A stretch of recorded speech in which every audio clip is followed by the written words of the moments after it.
So Alex's question is about discipline, and Danielle's question is about if you were to ask questions, or if you were to doubt everything that you do, will you be happy? Something like that.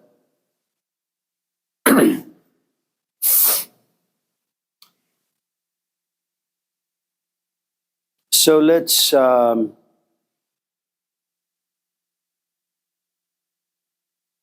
of approach this step by step, hopefully in a systematic way.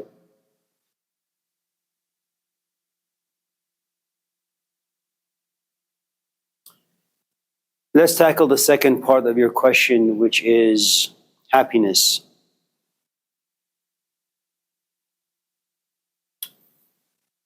You could have a life that's filled with pleasure, but you won't be happy.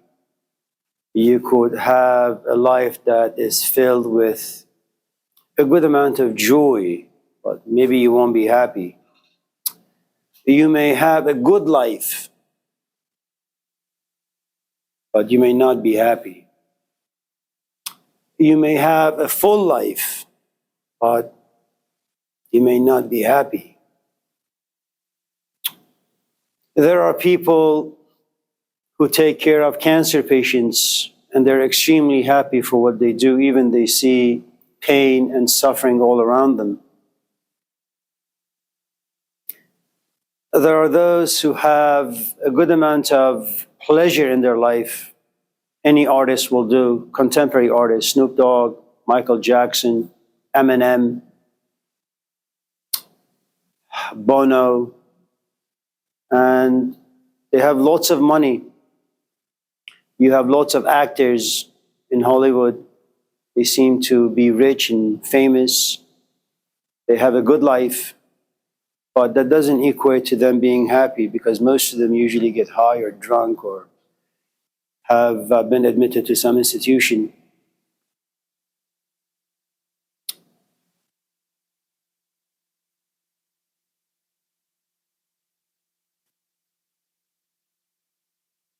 If Beyonce was to advertise a free concert, I am sure hundreds of thousands of people will go. It's free, and let's just say she'll add food and beverage to their audience. I'm also sure that if Jesus Christ was to come up and say, I'm going to give a sermon, it will also have thousands of people entering that arena. Beyonce will force your body to move, and that will give you a good amount of pleasure. And you'll be on this high for maybe a couple of days or a couple of weeks, and then you'll slowly come down, and then you'll be forced to go back to your miserable existence, shallow, pathetic, meaningless. If there was a sermon by Jesus Christ, for example, or the Buddha or the Dalai Lama, their philosophy of life is not very exciting. They'll keep telling you that your life sucks, that you are giving your body a good amount of pleasure, but your soul is deprived and depraved. And the point is, Beyonce offers you one kind of pleasure, joy, i.e. happiness, and Jesus Christ offers you another.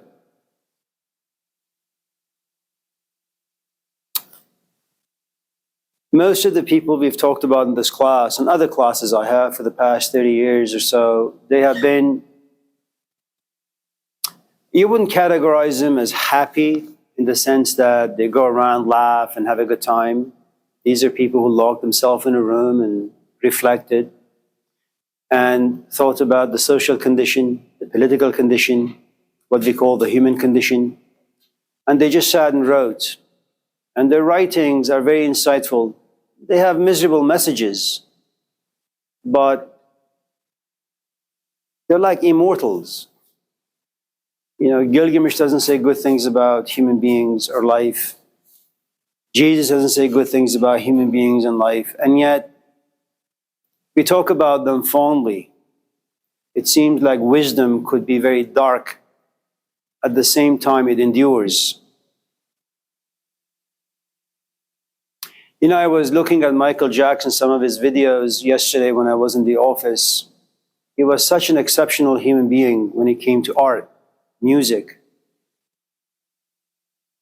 But he had such a troubling personal life that it overshadowed its music and his craft, which is really a shame.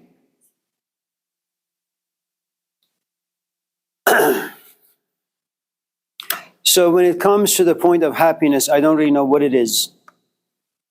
I like to hang out with people who reflect, look at the cracks in life, look at the cracks in human existence, and they shed some light. And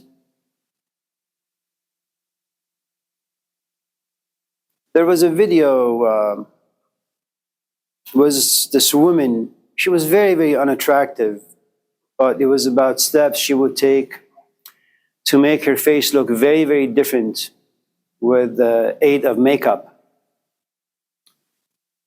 It was about a half hour, so I just sat back, drank my coffee, and just watched this thing. I mean, she was very, very unattractive. Not very unattractive, she was just not very attractive. And then she took this box out, and little by little, she painted her face. And man, she was gorgeous. And then when she was done, I was thinking to myself, she'd probably go to a party and she'll create this illusion to all those people who are attracted to her. And those who are attracted to her will probably begin this competition, wanting to talk to her, go to her, conversation with her. And eventually one would hope to take her home, sleep with her. And then what would happen to the guy or the gal when they wake up in the morning, when all the makeup is gone? Will they be as happy? Or would they feel as if they're in this horror show?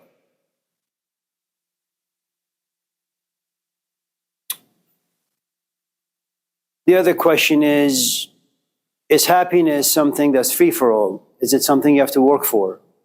Is it like learning how to play the piano well? And if happiness is an art, well, how long does it take for you to become really good, become proficient at this art? You know, if your definition of happiness is turning on the radio and listening to a good music, and all of a sudden you're smiling and laughing and screaming and having a good time, and you consider that to be happy, then it's very, very short-lived. If, on the other hand, happiness is something you work for, it means that it doesn't really matter what happens in your life. I mean, if you work really hard to become a great pianist, unless your arms get amputated, unless you suffer from dementia, that art lives inside you. It'll never go away. No one can steal it. So you have pleasure that can be stolen by time. You have pleasure that can be stolen by circumstances. It can be stolen by the bad moods of other people. You have people who want to go to Universal Studio. It makes them very excited. It's an inspiring thing, you know, to get in the car with your family and drive. It makes you happy. All it takes for that to be ruined is an accident. Bad news from somewhere. And then you have something that time can't touch, can destroy, other people can destroy. That's another version of happiness. Do you want a version of happiness that makes you laugh but is short-lived, or happiness that makes you reflect, makes you miserable, but you understand? Yeah?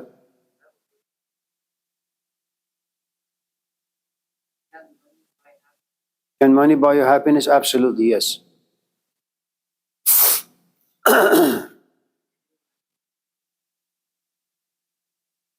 Yeah. You know, if you're a homeless person, if you're a person who hasn't eaten food, if you're a person who has children who need taken care of, if you have a father or a mother or a companion who's sick,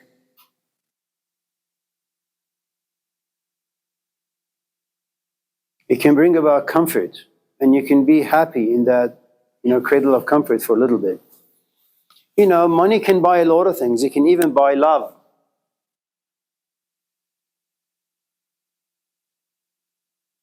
Imagine you're unattractive, and you're lonely and sad and pathetic, and you walk around flaunting all this money in your pocket, and then you run into a very, very attractive young woman. Let's just say you're heterosexual. And she's hungry. She's never had stability in her life. She sees your money and she says, good, for the first time I can see someone who can maybe provide me some stability. Now, the thing about human nature is that when you hang out with anyone, anything, for a while, they just grow on you. Money can buy a lot of things. Okay. Now, let's talk about questions. When you're two, you ask a lot of questions. Why don't the stars fall down? Why is that thing called the sun? Why is it so hot? Why is there the moon? Why does the night turn into day and day into night? Why did you marry dad? Why did you marry mom? You ask questions, you ask them in a profound sense of innocence. And most often you don't really know what you're asking. And they're organic, they just come to you, you ask. They don't mean anything. And in as much as a father or mother you want to entertain the questions that come to you by 2, 3, 4, 5-year-olds, they're good questions. You have to kind of nourish their curiosity, but it doesn't mean anything. Then you have, let's just say,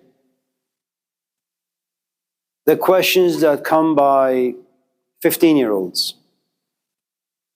And it's a very strange age, adolescence, because you look at your parents, and for some strange reason, you no longer like your mom as much. You respect her, you just don't like her as much. You look at your father, you like him, you just don't respect him as much. You ask your father, what do you do? And he says, well, I work at Home Depot. And you go to Home Depot, and it's a nice job, don't get me wrong. But as kids, we look at our parents as heroes, They hold your bike, they help you walk, they answer your questions, they take you to Target and buy you toys, your mom cooks for you, so they are your heroes.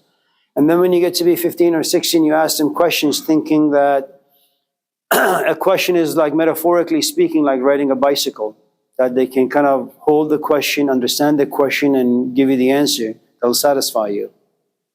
But now, little by little, you realize that your parents are just ordinary people trying to survive the best they can. And then you rebel against them. Let's just say your father has a PhD, and he keeps telling you go to school. You say, Dad, you've gone to school. You're a doctor. Look at you. You're miserable. You drink all the time. You watch porn all the time.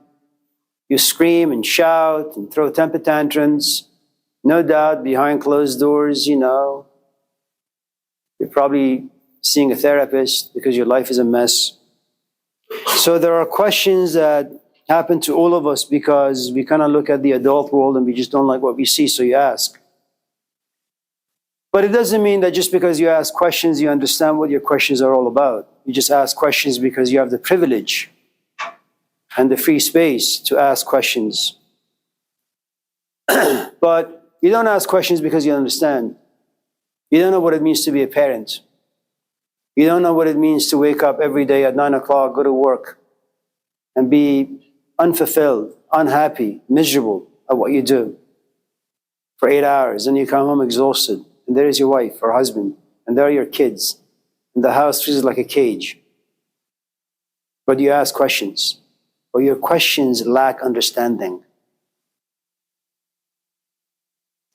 And though those questions could be valuable, and they could initiate you in on a journey where you can kind of slowly gain understanding. Lots of times when young people ask questions, they're for the most part rebellious, they don't really know what they're asking, and so they're not ready for the answer. So the thing you need to understand is you can ask questions, but it doesn't mean that you're there to receive the answer. And even if you receive the answer, it doesn't mean that it's the right answer for you. Now remember what question is. There are different degrees of questions.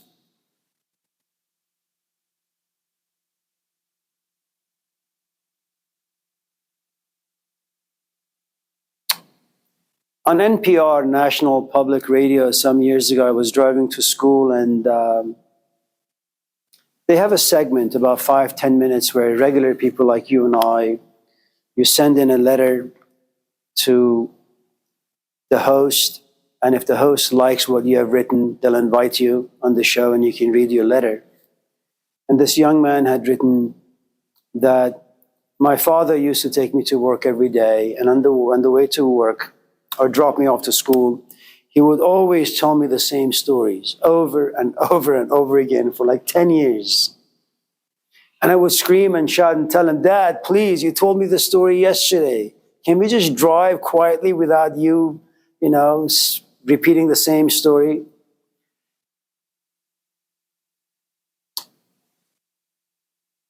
And then when he got to be 25 and he had moved on to, a big school, different state, his mom called him saying that your father had a heart attack and passed away. And then some years passed away, and he wrote a letter saying that, "I don't know why I didn't appreciate the stories that my father would share with me, because now when I think back, the only thing I really want is my father being on the driver's seat, telling me the stories, the same stories." And the point I'm trying to make is you have questions that you don't really understand and you don't really care to understand. You have questions that you ask because you're rebellious. You have questions that you ask because you're casual. And you have questions that you ask because you're in pain. All these different ways that you ask questions give a different value to the questions that you ask. Let me give you an example. When I went out with my first wife, the first thing I did on the date, I said, "What's your name?" It's a question. And she said, "My name is Kaya." She was Hawaiian. I just loved her name. And then we just hung out and we got married. It didn't turn out too well.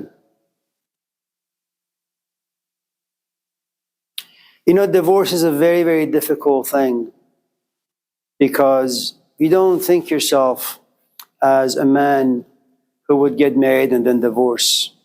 It will never happen to you. Like death will never happen to you. Sickness will never happen to you. Losing a parent will never happen to you. Failing a class will never happen to you.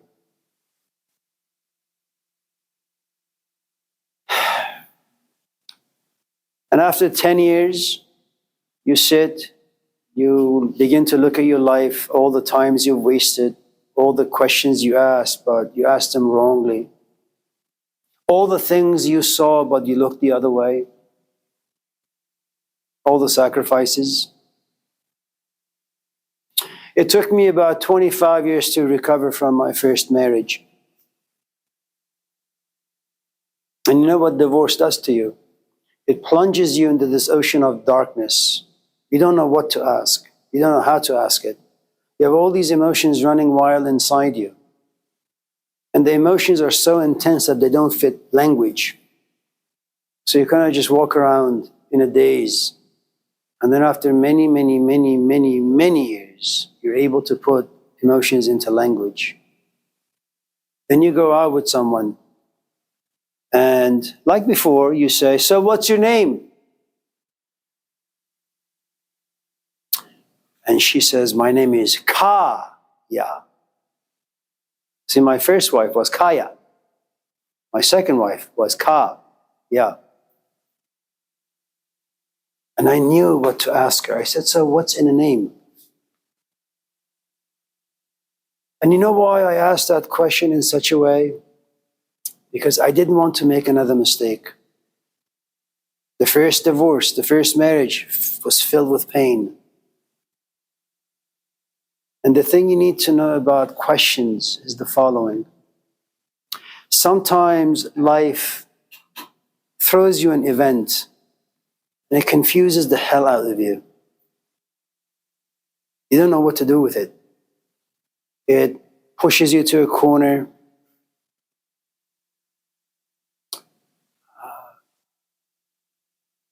And you know, we are control freaks as animals. We want to control our environment.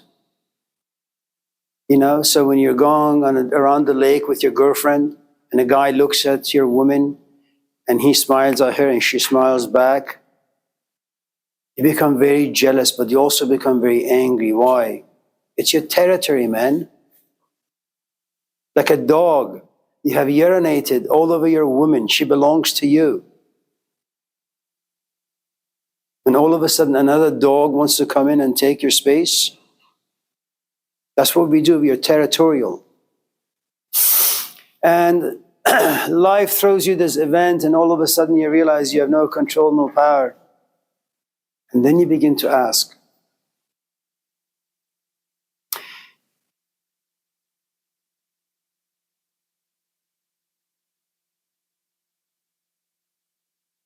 You know, sometimes as kids, and most of you in this class are just young kids, you assume that you know where you're going, what you're doing. You have a goal. You have intentions. You have purpose. That gives you pride. That's like GPS to life. And the only questions you ask is, how do I get to Zachary's? How do I get an A? How do I get my PhD? How do I get married?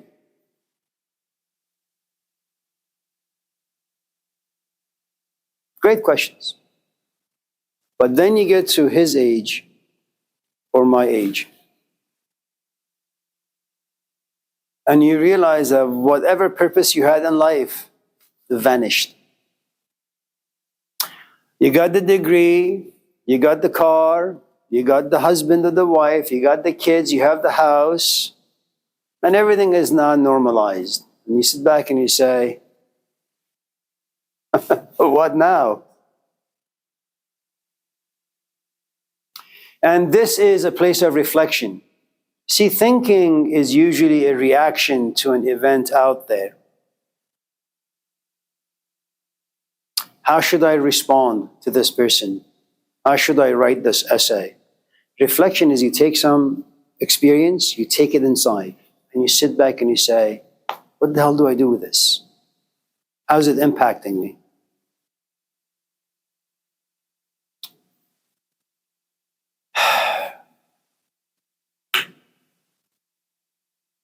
What's in a name? What's in a name? Sorry? I'll tell you. And you. In your name lives your culture. But you don't know that culture too well. In your culture lives a system called a software. You don't know that software too well either. That software programs you. It defines for you what good is, what bad is, what right is, what wrong is. That culture creates purpose.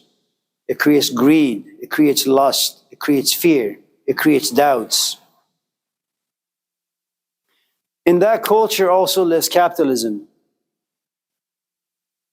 Let me also tell you what other things exist in that name. You're 18. You're just a kid.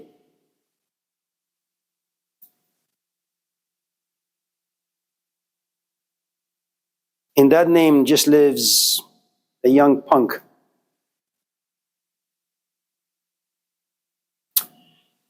Who has a lot of assumptions about a lot of things. In that name also lives 18 years of experiences. You may have felt abandoned. You may have felt betrayed. You know what you are? You are an encyclopedia. You may only be 18. As you get older, the thickness of your book just grows and grows and grows. Now, let me ask you a question. Imagine for a moment you were interested in your name and what lives inside your name. How do you think that's going to impact you?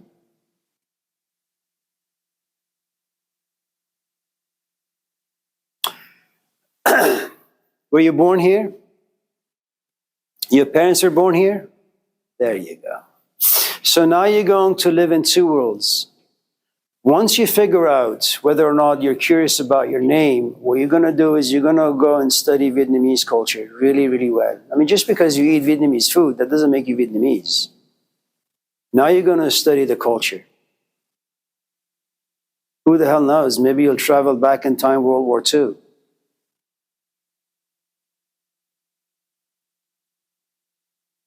Now you're a man divided. You're half American and half Vietnamese.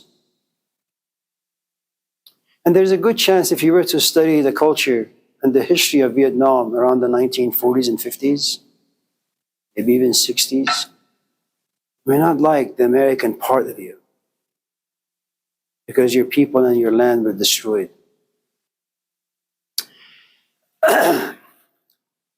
You may all of a sudden become very curious about your own language, the native tongue.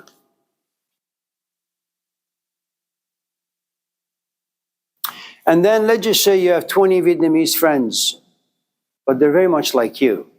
Born here, they don't speak the native language.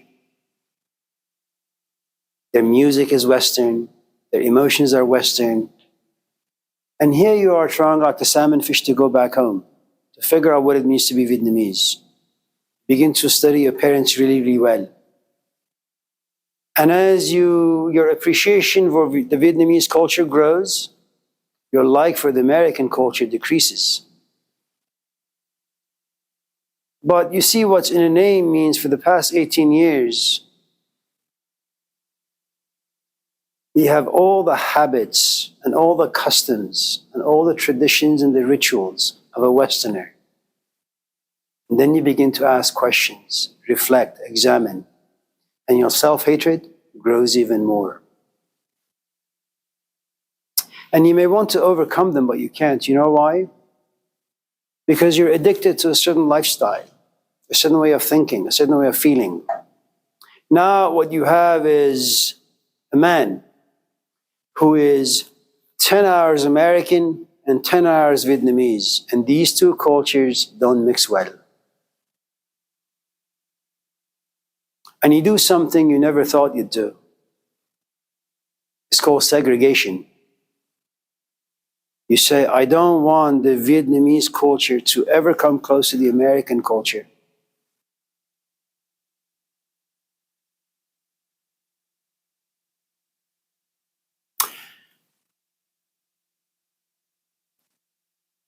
Then you may do something even far more devastating, especially to your parents.